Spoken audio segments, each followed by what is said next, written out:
और मुझे अब गारंटी है कि ये इतना कठिन प्रश्न था कि जो अभी तक आपको कठिन लगता, लेकिन अब आप में से कई लाल लाली इसका आंसर लिखने की ताकत रखते हैं।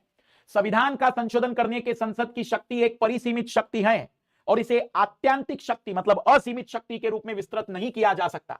इस कथन के आलोक में व्याख्या कीजिए कि क्या संसद संविधान के अनुच्छेद 368 के अंतर्गत अपने संशोधन की शक्ति का विशदीकरण करके संविधान के मूल ढांचे को नष्ट कर सकती है?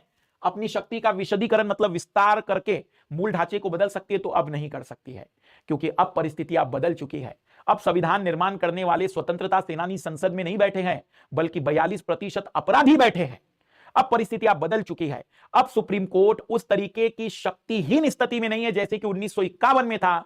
अब वह भी एक महत्वपूर्ण जनताओं की अपेक्षाओं पर खरा उतरने वाला तंत्र बन चुका है।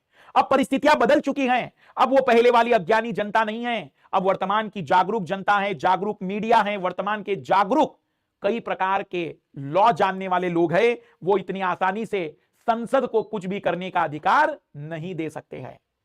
वो जमाना कुछ और था और ये जमाना कुछ और है। जो बीत गया सो बीत गया, अब एक नया युग है। इतना आसान नहीं होगा कि वह मूल ढांचे को बदल सके। तो एक बढ़िया सवाल बनाया गया है, संविधान के मूल